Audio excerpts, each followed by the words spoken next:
中国各地方政府的财政状况越来越差，但官方却总喜欢报喜不报忧。今天，让我们用具体的数据来说话，看看地方财政到底烂到什么程度了。先说第一个让人震惊的数据，某县级市2023年财政收入只有32亿，但支出居然高达268亿，这是什么概念？打个比方，你一个月工资8000块，结果每个月要花6万多，这不是要疯了吗？这些钱从哪来？当然是借呗，从发行地方债到向银行贷款，从挪用专项资金到强制向企业摊派，各种花样层出不穷。更让人不安的是，这样的情况在全国并不罕见。根据内部消息，2024年全国至少有 47% 的县级行政区都出现了入不敷出、借新还旧的局面。有的地方甚至连公务员工资都发不出来了，比如河北某县，从去年11月开始就没按时发过工资，到现在已经拖欠4个月了。但最可怕的还在后面。我从体制内朋友那里得到消息，2025年的预算安排简直令人窒息，专项支出在2024年基础上砍掉 70%。 什么是专项支出？简单说就是修路、治理环境污染、扶持企业发展，这些最基础的政府职能。也就是说，明年开始，很多地方连基本的市政维护都没钱做了。为什么会这么惨？因为正常的税收收入在断崖式下跌。我们来看具体数字，以浙江某县为例，2023年的税收收入出现了明显下滑。根据财政部公布的数据，2023年前10个月，全国一般公共预算收入中的税收同比下降了 4.5%。而在一些经济基础较弱的县区，这个降幅可能会更大。原因也很简单，大量的企业要么倒闭了，要么跑路了。按照统计局的数据，今年前10个月，全国规模以上企业数量减少了 12.4 万家，是2000年有统计以来的最大降幅。面对税收断崖下跌，很多地方政府开始铤而走险。最常见的就是倒查30年。什么是倒查30年？就是把企业过去享受的所有税收优惠重新审查一遍，只要找到一丁点问题，就让企业补税。有的地方甚至直接威胁企业家不补交就抓人。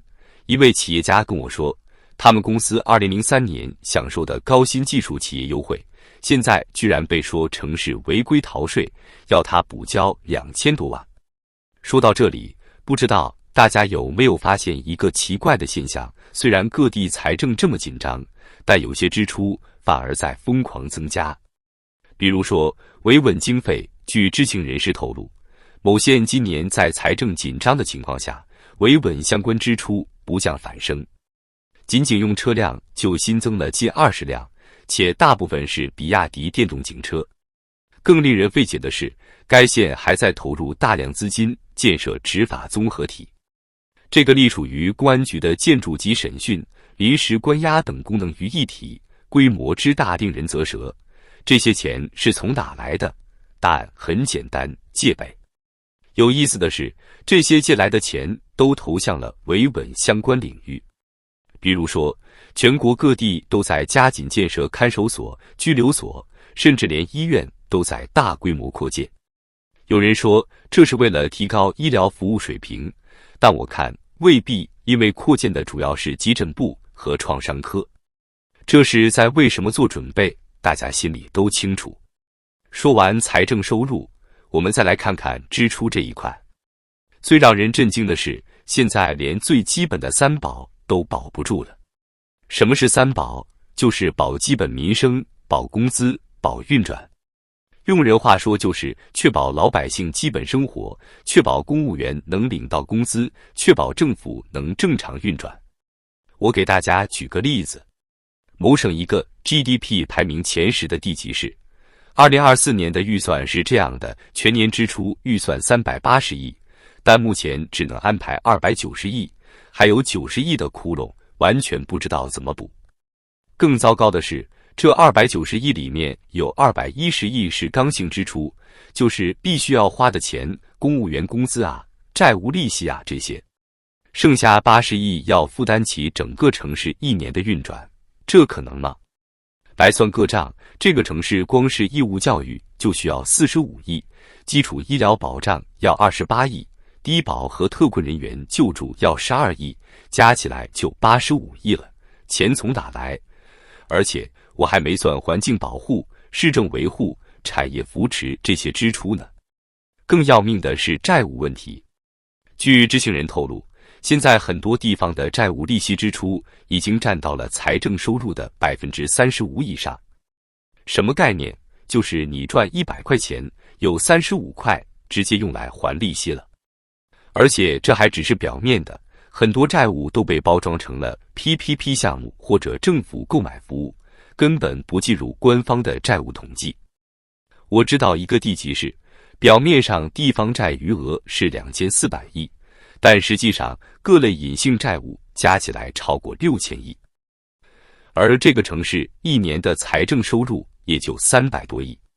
简单算算，就算他们把所有收入都用来还债，不吃不喝，也要20年才能还清。再说说公务员工资问题，现在除了北上广深这些特大城市，其他地方的公务员日子都不好过。我有个在西部某省会城市工作的朋友，他告诉我说，他们那边公务员工资已经连续砍了3次了。先是取消了季度考核奖，然后减少了绩效工资，现在连住房公积金都从12%降到了5%。今年的年终奖想都别想了。但最惨的是基层。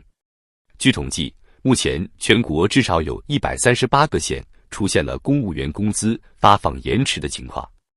有的地方为了保证能按时发工资，甚至打起了牙祭的主意，把准备建设的保障房项目用地卖了，把市政府大楼抵押了贷款，甚至有的地方把未来3年的车辆通行费收入都提前卖给了金融机构。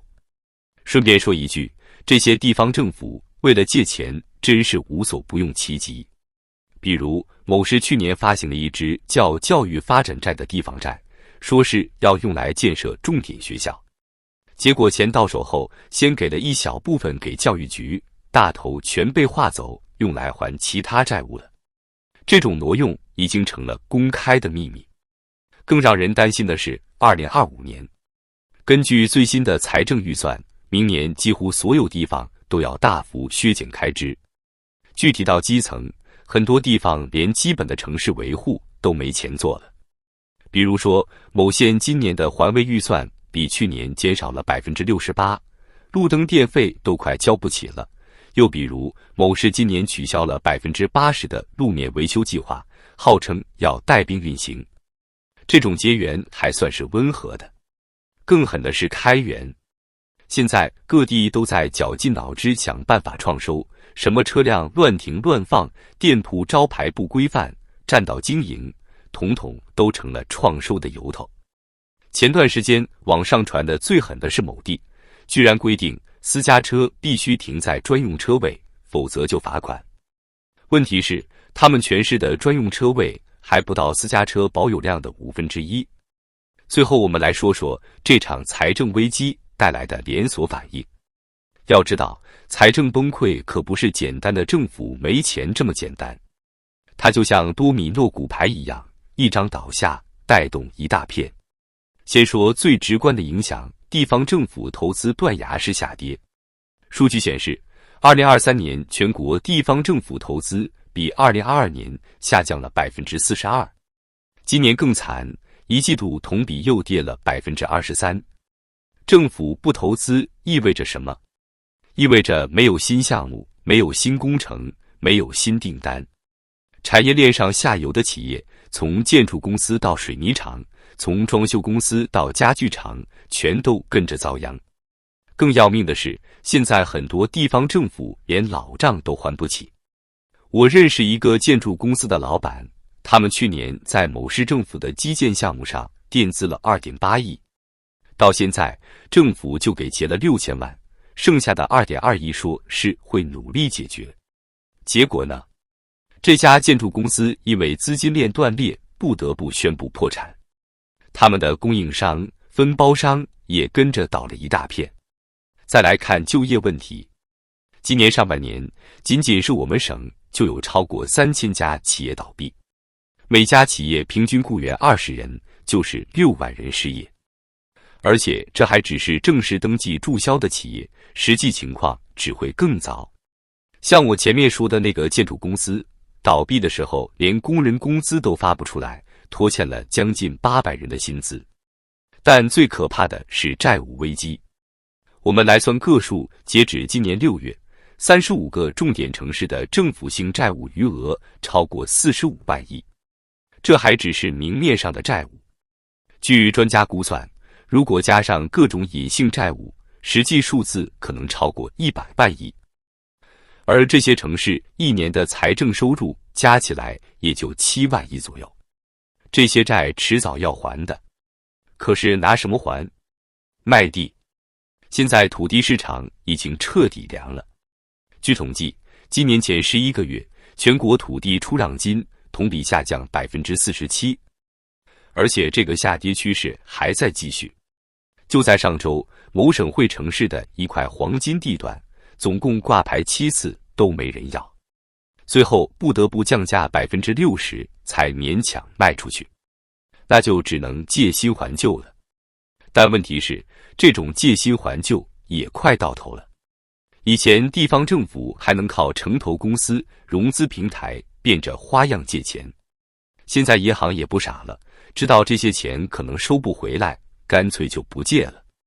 据内部消息，今年有超过60%的城投公司发债失败，这意味着什么？意味着债务链条即将断裂。说到这里，可能有人要问了，那中央政府就不管吗？问题是，中央政府自己也很难受。今年前10个月，中央财政收入同比下降8.4%，创下1994年分税制改革以来的最大跌幅。而且别忘了，现在大量的维稳开支、军费开支都在快速增长。去年光是军费就增长了7.2%，今年估计还会更高。更糟糕的是，中央和地方的矛盾也在加剧。现在很多地方已经在公开抱怨，说一方面要求地方政府3保，一方面又不断加码各种任务，还要求地方配套资金。一个县级财政局长跟我说，光是今年上半年，他们就接到了12个一票否决项目，每个都要投入上千万。这些钱从哪来？只能举债呗。所以说，现在的地方财政就像一个人已经负债累累，每个月光还利息就要掏空工资，结果还要被逼着买这买那，这样的日子怎么可能过得下去？更可怕的是，这种情况还在继续恶化。到2025年，估计有1/3的县级政府会陷入严重的财政危机。到那时候会发生什么？我现在想想都害怕。说句难听的，这些年地方政府搞的那些面子工程，现在可算是全都回到自己身上了。以前靠借钱撑起来的繁荣假象，马上就要被戳破了。而这个泡沫一旦破裂，波及的可就不只是政府和公务员，整个社会都会受到冲击。只是不知道，到时候老百姓的日子又该怎么过。